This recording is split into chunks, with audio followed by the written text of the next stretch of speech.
लगातार किया जा रहा है। किसान अपनी मांगों को लेकर के पिछले करीब 1.5 महीने से दिल्ली की सीमाओं पर बैठे हुए हैं। चाहे आंधी आई, शीतलहर आई, बारिश आई या फिर ओले पड़े, चाहे पारा अपने न्यूनतम स्तर पर पहुंच गया, लेकिन किसान हाड़ कपा देने वाली ठंड में भी वहां से हिले नहीं। आज किसानों का शक्ति प्रदर्शन किया जा रहा है।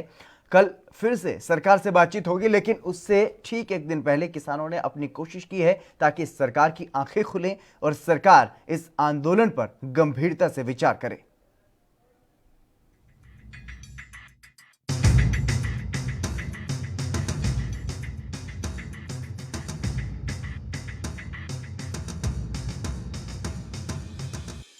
नए कृषि कानूनों के खिलाफ किसानों का आंदोलन जारी है।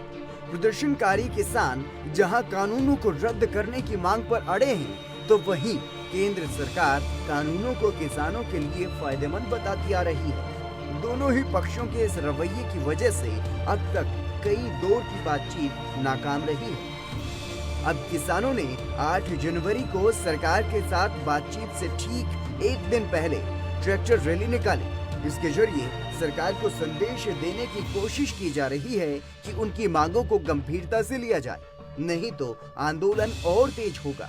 हाँ, शांतिपूर्ण ट्रैक्टर रैली है ये।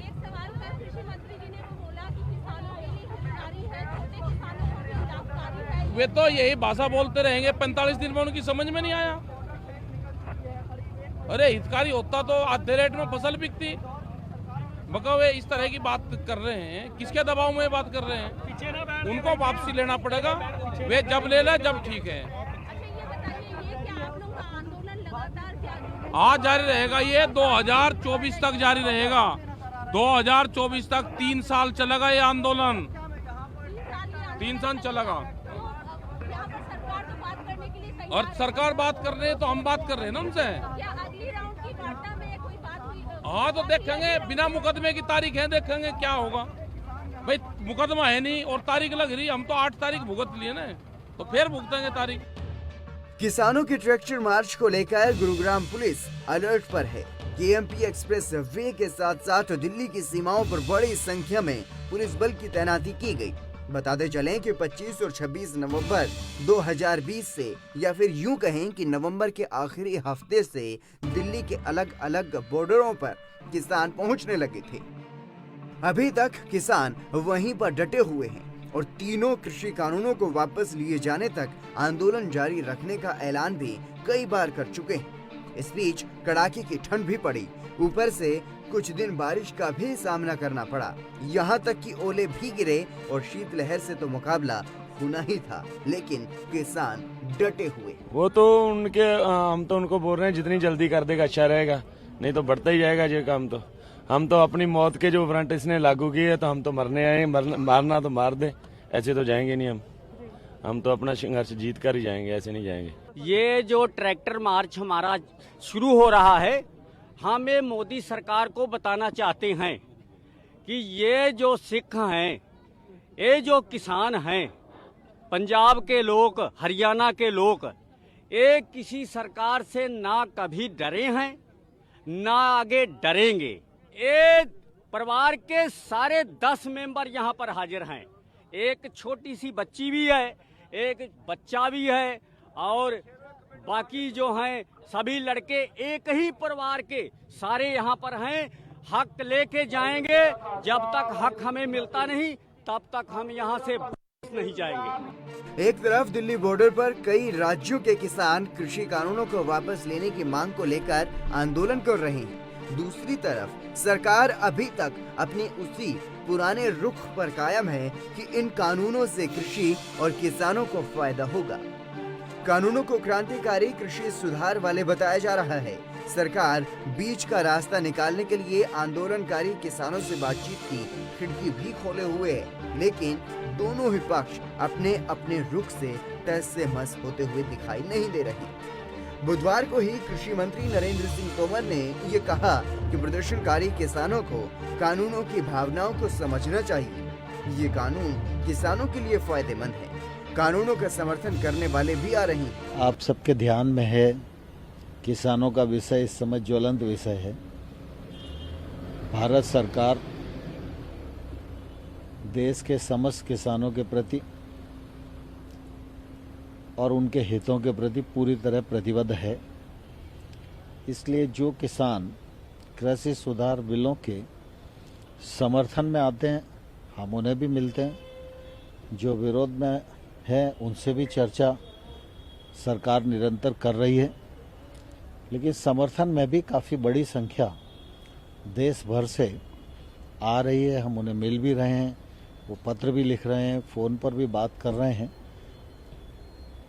उन सब का स्वागत भी है, आभार भी है और मैं पूरी तरह आश्वस्त भी हूँ कि किसान यूनियन जो आंदोलनरत हैं वो कृषि सुधार बिलों की भावना को समझेंगी और किसानों के हितों पर ध्यान देंगी और सकारात्मक रूप से चर्चा करके कोई न कोई समाधान जरूर निकालेंगे। कई बार ऐसा लगता है कि जैसे सरकार इस किसान आंदोलन को हल्के में ले रही है। किसानों की मांग पर सरकार गंभीरता से विचार नहीं कर पा रही, क्योंकि सुप्रीम कोर्ट ने भी इन कानूनों को एक बार स्थगित करने के बारे में सवाल पूछा। तो अगर सरकार इस मामले को गंभीरता से ले रही होती और किसानों की पीड़ा को समझ रही होती तो भले ही कुछ समय के लिए, लेकिन इन कानूनों को अब तक स्थगित कर दिया होता। लेकिन ऐसा होता हुआ अभी भी दिखाई नहीं दे रहा, भले ही 50 से ज्यादा किसानों की मौत भी इस आंदोलन के कारण हो चुकी हो। Bureau report, ANP news. किसान आंदोलन और किसानों के शक्ति प्रदर्शन पर चर्चा करेंगे, लेकिन उससे पहले आपको सुनवाते हैं केंद्रीय स्वास्थ्य मंत्री डॉक्टर हर्षवर्धन कोरोना वैक्सीनेशन को लेकर के अहम जानकारी दे रहे हैं। इस्तेमाल करके आप सब इसको सुनिश्चित करें कि कोई भी मिस इन्फॉर्मेशन कैंपेन किसी भी कीमत पर सफल नहीं होना चाहिए। आपके पास इतनी ज़्यादा डिटेल्ड पॉजिटिव इंफॉर्मेशन और नॉलेज और जानकारियां हैं कि आप उनको डिसमिनेट करें। सुझाव के रूप में सिर्फ ध्यान दिलाना चाहता हूं कि हमें अपने बेनिफिशरीज को मोबिलाइज करने के लिए भी वॉलंटियर्स की ज़रूरत होगी, जिसके लिए मैंने NGOs की चर्चा की, लेकिन इसमें विशेष रूप से जो हमारे नौजवान हैं, यूथ हैं, NCC, नेहरू युवा केंद्र संगठन या नेशनल सर्विस स्कीम, NSS, इनके लोगों को हम जो है इन्वॉल्व कर सकते हैं। अभी जो पहला विषय है वो ये था जो हमारा कोविड वैक्सीनेशन से जुड़ा है। इसी के साथ एक दूसरा बहुत महत्वपूर्ण विषय है, शायद उसके लिए हम दोबारा इतने नज़दीक से नहीं मिलेंगे, वो है 17 जनवरी को हमें सारे देश में एक साथ मिलकर पोलियो के खिलाफ जो हम नेशनल इम्यूनाइजेशन डेज इस्तेमाल करते थे, जिसमें सारे देश के हर 5 साल से छोटे बच्चे को एक साथ हम 2 बूंद पोलियो की, ओरल पोलियो वैक्सीन की देते थे, वो 17 जनवरी को सारे देश में होना है। इसके संदर्भ में मुझे इतना कहना है कि आप जानते हैं कि दुनिया के भारत समेत अधिकांश देश पोलियो मुक्त हो चुके हैं। भारत को और दक्षिण पूर्व एशिया के 11 देशों को तो 27 मार्च 2014 को विश्व स्वास्थ्य संगठन से भी सर्टिफिकेशन मिला और आखिरी भारत में केस आज से 10 साल पहले जनवरी के महीने में ही हावड़ा के पास मिला था 2011 में। उसके बाद 10 साल से भारत ने कोई पोलियो का केस नहीं देखा है। लेकिन हमारे पड़ोस के 2 देशों के अंदर लगभग जो लेटेस्ट 123 केसेस जो है, विशेष रूप से जो वाइल्ड पोलियो वायरस जो है टाइप 1, इसके अभी भी जो है पाए गए हैं। और इसके कारण और इसी तरह से एक जो वैक्सीन डेराइव्ड पोलियो वायरस होता है, उसके टाइप 2 के कुछ केसेस साउथ अफ्रीका में भी मिल रहे हैं, जिसके कारण सारे दुनिया के देशों को पोलियो का खतरा लगातार बना रहेगा जब तक कि दुनिया में कहीं पर भी पोलियो वायरस रहेगा। और भारत के लिए विशेष रूप से ये महत्वपूर्ण है क्योंकि वो 2 देश हमारे पड़ोस में हैं। इसलिए ये हमारा जो नेशनल एक्सपर्ट ग्रुप है वैक्सीनेशंस का, उसने अपने सभी अंतर्राष्ट्रीय और राष्ट्रीय एक्सपर्ट्स की सबकी डिस्कशन और एडवाइस के बाद ये तय किया है और ये आपको सबको कम्युनिकेटेड भी है कि 17 जनवरी को सारे देश को मिलकर, ताकि हमारा पोलियो के खिलाफ हमारे देश का जो इम्यूनिटी लेवल है वो एक बार दोबारा से हम स्ट्रेंथन करके रखें, ताकि किसी भी बाहर से आने वाले खतरे का, पोलियो वायरस के, हमारा देश अच्छी तरह से सामना कर पाए। तो 17 जनवरी को ये नेशनल इम्यूनाइजेशन डे होगा। और जैसा अब तक आप जानते ही हैं कि पहले दिन वो पोलियो केंद्र पर बच्चों को लेके माँ आती है और फिर अगले 2 दिन उसमें जो लेफ्ट आउट बच्चे होते हैं उनके घर में जाकर उनको ढूंढकर वैक्सीनेशन देना होता है। तो आपसे ये अनुरोध है कि जहां एक तरफ आप कोविड की तैयारियों में लगे हैं, कोविड के वैक्सीनेशन के लिए ड्राई रन कर रहे हैं, अपने अपने सेंटर्स को सुनिश्चित कर रहे हैं, स्ट्रेंथन कर रहे हैं, उसी के साथ साथ आप ये 17 तारीख के लिए national immunisation day for polio vaccination की जो तैयारी है, इसमें किसी भी प्रकार की कोई आप कमी ना छोड़ें, कोताही इसमें किसी भी प्रकार की किसी भी लेवल पर ना हो। और अदरवाइज भी कोविड के कारण जो हमारे रूटीन इम्यूनाइजेशन की सर्विसेज हैं, नॉन कोविड सर्विसेज हैं, वो किसी भी रूप से प्रभावित ना हो, इसके बारे में आप सब हमारे स्वास्थ्य मंत्री लोग अपने सभी अधिकारियों के साथ मिलकर इसकी गहराई से, गंभीरता से तैयारियां और देख रेख आप कर ही रहे होंगे। मुझे पूरा विश्वास है कोविड के इम्यूनाइजेशन को भी उसी प्रकार से हमें एक जन आंदोलन बनाना है, जो कि बराबर हमारे प्रधानमंत्री जी ने हमें हमेशा मार्गदर्शन किया है, प्रोत्साहित किया है। जिस प्रकार से हमने पहले पोलियो के खिलाफ जंग को जीतने के लिए।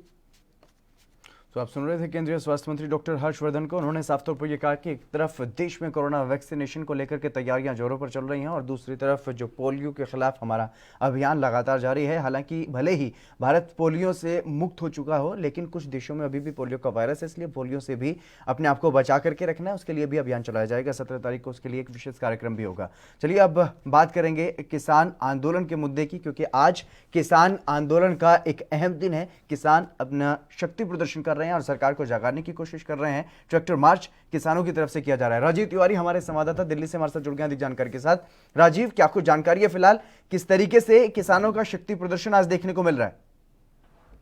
देखिए, बिल्कुल बताया, जिस तरीके से लगातार कहीं ना कहीं जो किसानों की और सरकार की जो आमने सामने की जो लड़ाई चल रही थी, वो कहीं ना कहीं अभी भी थमती नजर नहीं आ रही है। मगर बात करें जिस तरीके से लगातार किसान जो है वो सरकार के ऊपर प्रेशर बढ़ाने की लगातार कोशिश की जा रही है, क्योंकि हमने 8 दौर की जो वार्ता भी देखी थी और कहीं ना कहीं जो विफल रही थी। अब 9वें दौर की वार्ता है कल, तो देखना होगा कल की वार्ता जो है वो किस तरीके से जाती है। मगर एक चीज स्पष्ट है, जिस तरीके से किसानों को लग रहा है कि जो वार्ता का कोई नतीजा नहीं निकल रहा है, इसीलिए एक दिन पहले यानी कि 7 जनवरी को आज वार्ता की जा रही है और ट्रैक्टर रैली निकाली जा रही है और ट्रैक्टर रैली के द्वारा ही सरकार के ऊपर प्रेशर बनाया जा रहा है। मगर जिस तरीके से लगातार पूरे देश के अंदर से किसान इकट्ठे होते जा रहे हैं और दिल्ली की सीमाओं पर आते जा रहे हैं और ट्रैक्टर लेकर, बाकायदा ट्रैक्टर और ट्रॉली लेकर आ रहे हैं और कहीं ना कहीं सरकार के ऊपर भरपूर कोशिश की जा रही है प्रेशर बनाने की। मगर जिस तरीके से लगातार प्रेशर जो किसान जो है वो आंदोलन कर रहे हैं और कहीं ना कहीं उनको नुकसान भी हो रहा है, क्योंकि लगभग 60 के करीब किसान जो है वो मारे जा चुके हैं, यानी कि शहीद हो चुके हैं और कहीं ना कहीं दिक्कतें जरूर आ रही है। मगर किसान फिर भी कोशिश कर रहा है कि सरकार के ऊपर प्रेशर बनाया जाए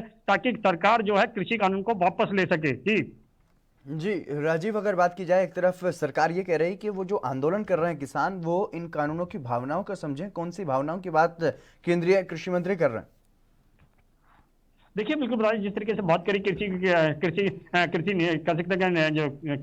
मंत्री हैं उन्होंने की, और कहीं ना कहीं वो बार बार यही कह रहे हैं कि कृषि कानून को समझें, कृषि कानून से फायदा है, कृषि कानून की भावनाएं समझें। मगर कहीं ना कहीं किसानों को अभी भी समझ में नहीं आ रहा है किस भावनाओं की वो बात कर रहे हैं और किस फायदे की बात कर रहे हैं, क्योंकि किसानों को कोई भी फायदा नजर नहीं आ रहा है कृषि कानून से और कहीं ना कहीं दिक्कतें जरूर है। मगर बात करें जिस तरीके से किसानों की, तो किसानों ने साफ तौर पर स्पष्ट कर दिया है कि अगर जो 9वें दौर की बैठक का यानी कोई नतीजा नहीं निकलता है तो बड़ा आंदोलन किया जाएगा, यानी कि आने वाली 26 तारीख को एक बड़ा रुख देखने को मिलेगा किसानों का। मगर बात करें जिस तरीके से लगातार किसान अपनी आवाज उठा रहे हैं और किसान जो सरकार तक जगाने की कोशिश कर रहे हैं और सरकार साहब बार बार यही कह रही है कि कृषि कानून वापस नहीं होगा, कृषि कानून वापस नहीं होगा। मगर किसान जो है वो ऐसी बात पड़े हुए हैं, कृषि कानून को वापस कराना है चाहे किसी भी सूरत में। जी जी, और अगर बात की जाए किसानों की, तो किसानों की तरफ से अगर बात, राकेश टिकैत किसान नेता हैं, उन्होंने साफ तौर पर यह कहा है कि 2024 तक यह आंदोलन ऐसे ही चलेगा जिस तरीके से अब चल रहा है। तो क्या कुछ लगता है किसानों की तरफ से, किसानों का क्या कुछ रुख अब रहने वाला है?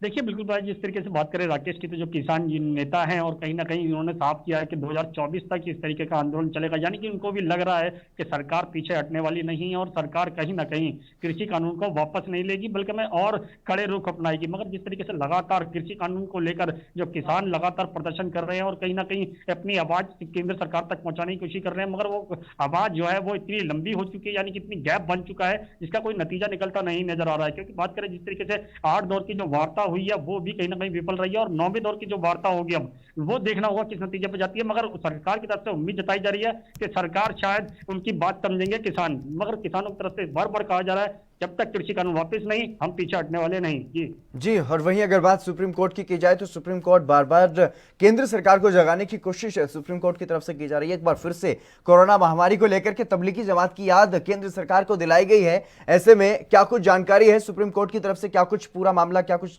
नोटिस जो है वो जारी किया गया है केंद्र सरकार को? बिल्कुल भाई, जिस तरीके से सुप्रीम कोर्ट ने कहीं ना कहीं तबलीगी जमात को लेकर कहीं ना कहीं जो कोरोना महामारी के चलते केंद्र सरकार को जगाने की कोशिश की है, मगर एक चीज स्पष्ट है, लगातार कहीं ना कहीं सरकार जो है लापरवाही जरूर कर रही है, जिसकी वजह से लोगों को खामियाजा भुगतना पड़ रहा है। मगर बात करें जिस तरीके से कहीं ना कहीं जनता की, तो जनता परेशान होती नजर आ रही है, चाहे वो किसी भी सूरत में हो, किसान के रूप में हो या फिर आम नागरिक के रूप में हो। कहीं ना कहीं सरकार को, जनता को जो है वो नुकसान ही हुआ है, क्योंकि कोरोना के चलते वैसे ही काम धंधे बंद हो गए, लोग घरों के अंदर बैठ गए, और कहीं ना कहीं जो उनकी जॉबें थी, नौकरियां थी, जो बिजनेस था वो बिल्कुल ठप हो चुका। अब कहीं ना कहीं जो किसानों की आवाज है वो भी दबाई जा रही है, और लगातार कहीं ना कहीं ये कोशिश की जा रही है कि जनता की जो आवाज है वो सरकार तक ना पहुंचे, मगर कहीं ना कहीं सरकार तक जरूर पहुंच रही है, क्योंकि सरकार को पता है जिस तरीके से किसानों ने आंदोलन किया हुआ है वो कहीं ना कहीं सरकार के ऊपर प्रेशर जरूर बना हुआ, मगर सरकार देखना होगा कब तक इसी रूप से अड़ी रहेगी। जी बिल्कुल, सरकार की ये कोशिश है कि ये आंदोलन अपने रास्ते से भटक जाए, जो इनका उद्देश्य है उससे किसान जो है वो भटक जाए और ये आंदोलन को किसी तरीके से खत्म करवाया जा सके। क्योंकि लगातार जिस तरीके से किसान संगठनों को बुलाया जा रहा है और वो इस बात का दावा करते हैं कि वो किसान कानूनों का, जो कृषि कानून है उनका समर्थन करते हैं, लेकिन वो किसान बाद में न कहीं पहले नजर आते हैं न कहीं बाद में नजर आते हैं इन कानूनों का समर्थन करते हुए। लेकिन जो किसान वहां पर आंदोलन कर रहे हैं उनको समझाने में कहीं ना कहीं नाकाम हो रही है सरकार। देखिए एक चीज तो स्पष्ट है, जिस तरीके से किसान जो बैठे हुए हैं उस बल्कि में कड़ाके की सर्दी के अंदर भी, बारिश के अंदर भी, और लगभग 40 दिन से ज्यादा हो चुके हैं, मगर उसको एक चीज समझ नहीं होगी सरकार को कि सरकार उनके बीच में नहीं जा रही है जिनको जो प्रदर्शन कर रहे हैं। मगर सीधे सीधे कहें तो कहीं ना कहीं जब तक उनके बीच में नहीं जाएगी तो दूरियां इसी तरीके से बनी रहेगी, मगर सरकार को चाहिए वो दूरियां खत्म करनी है, क्योंकि किसानों के बीच में जब तक जाकर उनको समझाया नहीं जाएगा शायद वो मानने वाले नहीं है। मगर जिन सरकार जो किसानों को दो गुटों में बांटती जा रही है, क्योंकि एक गुट जो है वो सरकार के फेवर में है, दूसरा गुट नाराज चल रहा है, और जो नाराज चल रहा है उसको जब से ज्यादा मनाने की कोशिश है। मगर अभी भी सरकार कोशिश जरूर कर रही है, मगर कृषि कानून वापस लेने के पक्ष में नजर नहीं आ रही है। जी, अलग अलग जगहों पर अगर बात की जाए राजीव, तो इस तरीके की घटनाएं भी सामने आ रही हैं। लोगों ने अपने मोहल्लों में स्टिकर, पोस्टर जो है वो लगा दिए हैं कि अब यहाँ पर बीजेपी नेता ना आए इन कानूनों को समझाने के लिए। इस बारे में क्या कुछ जानकारी? देखिए बिल्कुल, जिस तरीके से बात करें किसानों से सरकार की, तो सरकार के खिलाफ जरूर नाराजगी नजर आती जा रही है, क्योंकि जनता भी कहीं ना कहीं कोशिश यही कर रही है कि जो बीजेपी नेता हैं उनसे कहीं ना कहीं नाराज होती नजर आ रही है, क्योंकि उनको पता लग रहा है कि जिस तरीके से बीजेपी सरकार की, यानी बीजेपी की जो रणनीति है वो कहीं ना कहीं कह सकते हैं गरीब लोगों को पर भारी पड़ रही है, और इसी को लेकर किसान भी अभी तक बैठे हुए। किसान चाहते हैं लगातार जब तक ये कृषि कानून वापस नहीं होगा वो हटने वाले नहीं है, मगर लगातार जिस तरीके से पोस्टरबाजी की जा रही है वो कहीं ना कहीं जनता की तरफ से कहीं ना कहीं नाराजगी दिखती जा रही है, क्योंकि जनता चाहती है कि सरकार कहीं ना कहीं बड़े कदम उठाए ताकि उनके जनता के फेवर में हो, मगर जनता शायद अभी भी किसानों सरकार से नाराज है, और ये नाराजगी कब तक रहेगी, ये कब तक सरकार दूर कर नहीं पाएगी, जब तक इसी तरीके से दूरियां बनी रहेगी। मगर सरकार को चाहिए कड़े कदम उठाए, जनता के तक राहत पहुंचनी चाहिए, क्योंकि लॉकडाउन के चलते कहीं ना कहीं नौकरियां चली गई, जॉब चली गई, बिजनेस ठप हो गए, तो कहीं ना कहीं जनता को राहत चाहिए, और राहत मिलता नजर नहीं आ रहा है। जी बिल्कुल राजीव, तमाम जानकारी देने के लिए बहुत शुक्रिया आपका। सरवण सिंह पुधेर, किसान नेता, हमारे साथ जुड़ गए हैं। सरवण जी, आपका स्वागत है एनबी न्यूज पर। धन्यवाद जी सरवण जी, जिस तरीके से आज किसान आंदोलन को 40 दिनों से ज्यादा का वक्त हो चुका है, 43वां दिन है आज, और ऐसे में अब ये शक्ति प्रदर्शन किसानों की तरफ से किया जा रहा है, क्या कुछ असर इसका रहने वाला है? क्या लगता है इसका कोई असर पड़ेगा केंद्र सरकार पर? नहीं, आवाज नहीं, फोन पे बिल्कुल नहीं सुनाई दे रही। जी सरवण जी, क्या आप मेरी आवाज सुन पा रहे हैं? चलिए फिर से जुड़ने की कोशिश करेंगे। सरवण जी किसान नेता हमारे साथ जुड़े, लेकिन कुछ तकनीकी खामी है जिसकी वजह से उन तक आवाज नहीं पहुंच पा रही है। फिर से जुड़ेंगे, लेकिन किसानों का ये शक्ति प्रदर्शन, किसान लगातार अपना आंदोलन शांतिपूर्ण तरीके से आगे बढ़ा रहे हैं और केंद्र सरकार पर दबाव बनाने की कोशिश, लेकिन सुप्रीम कोर्ट की तरफ से चिंता जाहिर की जा रही है। लगातार बार बार केंद्र सरकार को आगाह किया जा रहा है। एक बार फिर से केंद्र सरकार को आगाह किया गया है कि जिस तरीके से तबलीगी जमात का जो मामला सामने आया था, मरकज से जितने भी लोग वहां से निकले थे, देश के अलग अलग हिस्सों में फैले और कोरोना का प्रसार बड़ी तेजी से फैला पूरे देश भर में, उसी घटना को याद दिलाते हुए केंद्र सरकार से पूछा गया है कि आपने तबलीगी जमात का जो मामला था उससे क्या सीखा है, क्योंकि किसान आंदोलन चल रहा है और किसान बड़ी संख्या में पंजाब, हरियाणा, राजस्थान, उत्तर प्रदेश और बाकी के तमाम राज्यों से भी वहां पर किसान जो है वो पहुंच रहे हैं। लेकिन पंजाब और हरियाणा से बड़ी संख्या में किसान पहुंचे हुए हैं, पश्चिमी उत्तर प्रदेश के भी भारी संख्या में किसान वहां पर मौजूद हैं, राजस्थान से भी बड़ी संख्या में किसान दिल्ली की सीमाओं पर डटे हुए हैं। तो ऐसे में इन राज्यों में कोरोना के बढ़ने का खतरा ज्यादा बढ़ जाता है, क्योंकि जिस तरीके से जहां पर किसान आंदोलन चल रहा है वहां पर बिल्कुल भी कोरोना गाइडलाइन का पालन नहीं किया जा रहा है। और साफ तौर पर किसानों का यह कहना है कि अगर राजनीतिक लोग अपनी रैलियां कर सकते हैं तो फिर किसान आंदोलन क्यों नहीं कर सकते? क्या राजनीतिक रैलियों में कोरोना गाइडलाइंस का पालन किया जाता है? तो इस तरीके से किसान सवाल उठा रहे हैं। और किसानों की अगर बात की जाए तो वहां पर अब तक जिस तरीके से लगातार लंबे समय से 25 और 26 नवंबर से ये आंदोलन लगातार जारी है। 26 को किसान दिल्ली पहुंच गए थे और 27 नवंबर 2020 को उत्तर प्रदेश के भी कुछ किसान वहां पर दिल्ली की सीमाओं पर जो है पहुंच गए थे। अब ऐसे में लगातार वहां पर किसान डटे हुए हैं और बड़ी संख्या में, भारी संख्या में वहां पर किसान डटे हुए हैं। कुछ किसान जाते हैं, कुछ अपने घर वापस लौट जाते हैं, लेकिन फिर से किसान वहां पर जा रहे हैं। इस तरीके से रोटेशन में किसान हर जगह से वहां पर पहुंच रहे हैं, अपना काम भी कर रहे हैं और आंदोलन भी कर रहे हैं, अपनी आवाज को भी बुलंद बना रहे हैं।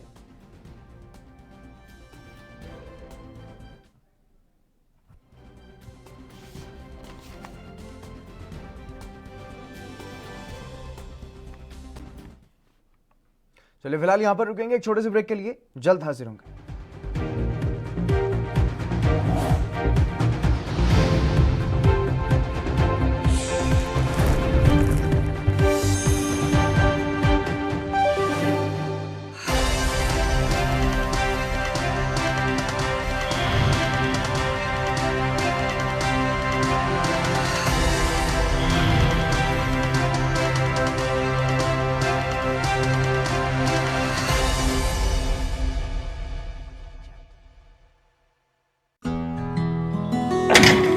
बस करो माल साहब, ਤੁਸੀਂ रेडी होके फिर शुरू हो गए। ਤੁਹਾਡੀ ਵੀ ਨਾ એનર્ਜੀ ਨਹੀਂ ਖਤਮ ਹੁੰਦੀ। ਸਤਿ ਸ਼੍ਰੀ ਅਕਾਲ ਫੁੱਫੜ ਜੀ। ਓਏ ਸਤਿ ਸ੍ਰੀ ਅਕਾਲ। ਓਏ 8 ਵਜੇ ਦਾ ਕਹਿ ਕੇ 11 ਵਜੇ ਆਤੇ ਤੁਸੀਂ ਇਹ ਫੁੱਫੜ ਜੀ ਅੱਖ ਹੀ ਨਹੀਂ ਖੁੱਲਦੀ, ਥੱਕਿਆ ਥੱਕਿਆ ਜਿਹਾ ਸਰੀਰ ਰਹਿੰਦਾ।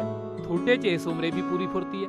ਓਏ ਮੇਰੀ ਫੁਰਤੀ ਦਾ ਰਾਜ਼ ਹੈ ਵੈਦਵਾਨ ਦਾ X+ ਮਰਦਾਨਾ ਕੋਰਸ, ਤੇ ਪਿਛਲੇ 30 ਵਰਿਆਂ ਤੋਂ ਇਹੀ ਹੈ ਮੇਰੀ ਸਿਹਤ ਦਾ ਰਾਜ਼। ਇਮਿਊਨਿਟੀ ਵਧਾਉਣ ਦੇ ਨਾਲ ਨਾਲ ਮਰਦਾਨਾ ਤਾਕਤ ਲਈ ਇਹੀ ਰਾਮਬਾਣ। ਚੁਸਤੀ ਫੁਰਤੀ ਤੇ ਜੋਸ਼ ਵਧਾਉਣ ਲਈ ਤੁਸੀਂ ਵੀ ਅੱਜ ਹੀ ਸ਼ੁਰੂ ਕਰੋ X+ ਮਰਦਾਨਾ ਕੋਰਸ।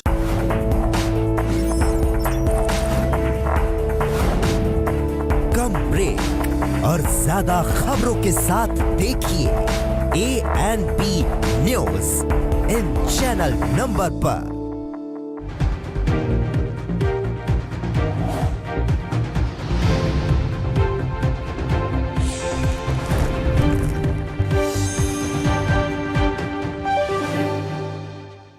ब्रेक के बाद एक बार फिर से आप सभी का स्वागत है। हम चर्चा कर रहे थे किसान आंदोलन को लेकर के, जिस तरीके से किसानों की तरफ से आज शक्ति प्रदर्शन किया जा रहा है, ट्रैक्टर मार्च किया जा रहा है और अपनी पूरी कोशिश किसान कर रहे हैं ताकि केंद्र सरकार मांगों को माने और जो 3 नए कृषि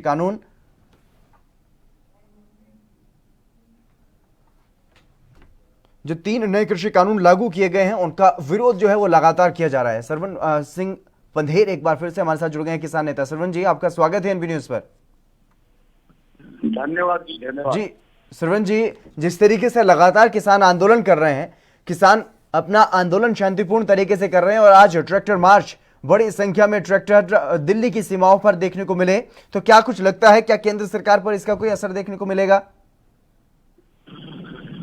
देखिए, हमारा एक तरीकेकार होता है अपनी बात को अलग अलग तरीके से जी कि लोकतंत्र में शांतमय तरीके से सेंटर के सामने अपनी बात को रखना, ये तो केंद्र को सोचना है। उनके देश के किसान है, खेतिहर मजदूर है जी, वो आवाज उठा रहे हैं, उनकी आवाज का सम्मान करना है कि नहीं करना जी।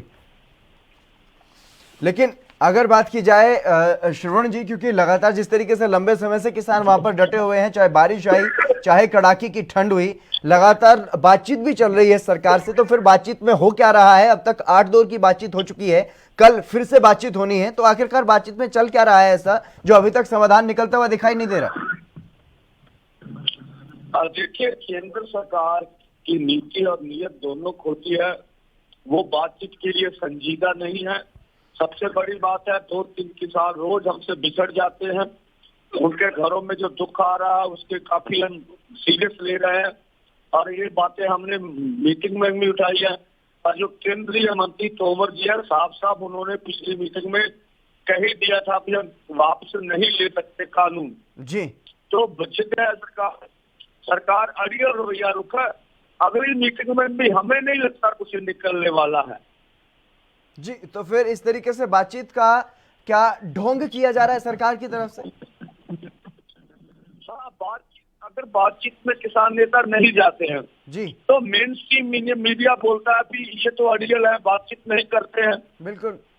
बातचीत में जाकर ना जाकर कुछ लगता तो नहीं है, बातचीत तो होनी चाहिए, कुछ उसका नतीजा निकले, कुछ शिक्षा निकले। सरकार हमारी मांग पर ध्यान करके हमारी मांग मांग ले, वो लंबा चलाना चाह रहे हैं गोल, फिर लंबा चलेगा, लंबा खींच दो, इससे किसान उकता जाएंगे, घर को वापस हो जाएंगे, नशा इसे हम बदनाम कर लेंगे।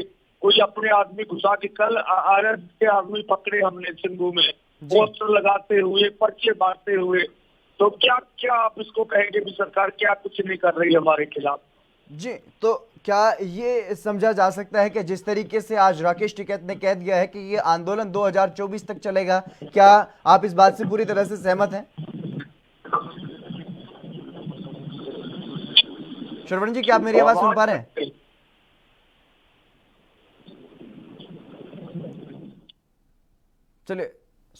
चलिए फिर से जुड़ने की कोशिश करेंगे। बहुत बहुत शुक्रिया श्रवण जी हमारे साथ जुड़ने के लिए। तो लगातार जिस तरीके से किसान आंदोलन कर रहे हैं, किसानों का ये आंदोलन आगे बढ़ रहा है लगातार, और ये कोशिश की जा रही है किसानों की तरफ से कि सरकार किसानों की जो मांगे हैं उन पर गंभीरता से विचार करे और एक ऐसा फैसला ले ताकि जो किसान, जो अन्नदाता सड़कों पर है, पिछले काफ़ी लंबे समय से संघर्ष कर रहा है, वो अपने खेतों में जाकर के फिर से काम करे, अपनी फसल उगाने का काम करे। और किसानों की कोई और मांग नहीं है, किसानों की सिर्फ यही मांग है कि उनको एमएसपी मिले और जो 3 नए कृषि कानून लागू किए गए हैं वो रद्द कर दिए जाएं। चलिए रुक करेंगे अगली खबर की ओर। बदायूं में एक महिला के साथ पहले बर्बरता हुई, फिर गैंगरेप के बाद दरिंदों ने उसके शव को इतना नुकसान पहुंचाया कि उसकी हड्डी पसली ही तोड़ डाली।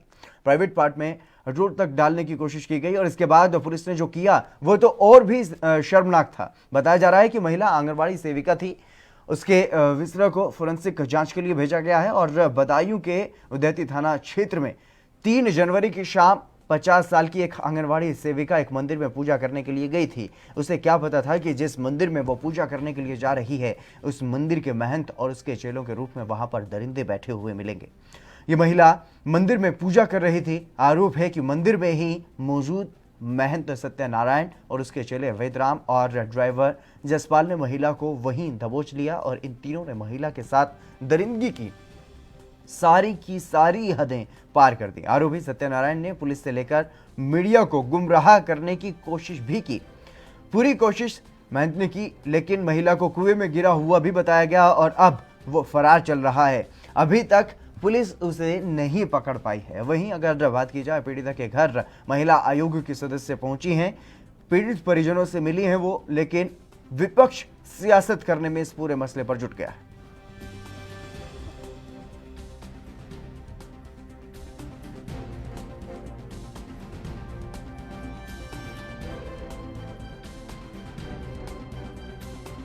पोस्टमार्टम की रिपोर्ट विस्तृत रिपोर्ट है, जैसा कि अभी मुझको मालूम चला, वो रिपोर्ट भी मेरे पास आ रही है। उसमें सारी बातों का जिक्र है, इसलिए कहीं दुविधा की कोई स्थिति नहीं है। मैम कहते हैं मुख्य जो आरोपी हैं वो फरार हैं, तो इससे लगता है कि कहीं न कहीं ये घटना उन्हीं के द्वारा स्वाभाविक है। जो 2 पकड़े गए हैं उन्होंने इसकी चर्चा की है, उन्होंने इस बात को कबूला है, तो इसमें कहीं कोई इब्बट नहीं है। घटना घटित हुई है और जिनके द्वारा घटित हुई है वो सारी बातें सामने हैं, और क्योंकि वो फरार हैं उनकी गिरफ्तारी की कोशिश हो रही है। उत्तर प्रदेश के मुख्यमंत्री योगी आदित्यनाथ बहुत नाराज, उन्होंने एसटीएफ की टीम भी लगाई है, 50,000 का इनाम भी घोषित किया है। क्या कहेंगे मुख्यमंत्री के लिए इस तरह जो स्ट्रिक्ट हो गए? नहीं, मुख्यमंत्री प्रारंभ से ऐसी घटनाओं के लिए बहुत अधिक स्ट्रिक्ट हैं।